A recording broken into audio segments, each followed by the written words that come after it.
বাতাস এই যে ফ্যানটা লাগাইছেন এই বিষয়ে একটু কিছু কম দিই ভাই। এগুলো পাবলিকের জন্য খুব পাবলিককে ভালোবাসে এবং পাবলিক সার্ভিসের জন্য এরা খুব আগ্রহ। হ্যাঁ, এরপরে মনে করেন এই যে বাতাসটুক হয় এদের জন্য খুচুই আর 10 টাকা বেশি দেওয়া প্রতি মাল লাগাইয়ে রাখে নিজে বাতাস খাওয়ার জন্য।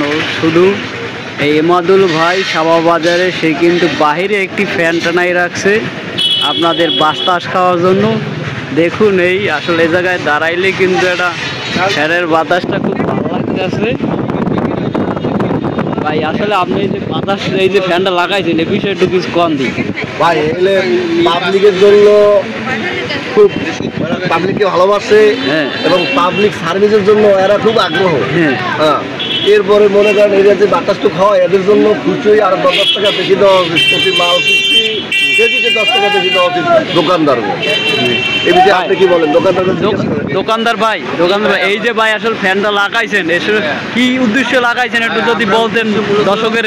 আমাদের কাস্টমার সার্ভিস ভালোর জন্য, কাস্টমার নিরিবিলি বাজার করবে এই কারণে আমরা সার্ভিসটা দিচ্ছি। এই আমার কাস্টমার এখন মোটামুটি ভালো শান্তিতে আছে। 10 টাকা কেজি থেকে বেশি নেন? না না না না, অসম্ভব। এটা হচ্ছে ভুল কথা। কোনো কাস্টমার আমাদের কাছে বলতে পারবে না যে আমরা সার্ভিসের কারণে চার্জ নিচ্ছি, এটা ভুল। অসংখ্য ধন্যবাদ এই এমাদুল ভাইয়ের দোকানে। ঠিক আছে, আপনারা সবাই আসবেন।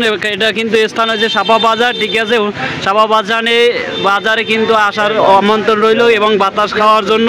এ জায়গায় কিন্তু আসলে গরমের আবহাওয়ার কারণে সে কিন্তু বাইরে ফ্যান লাগানো দিয়েছে তার কাস্টমার যাতে তার বিভ্রান্তি এবং গরমে না ভোগে তার জন্য। অবশ্যই আজকে এতটুকু, পরবর্তীতে আবার দেখা হবে। আল্লাহ হাফেজ।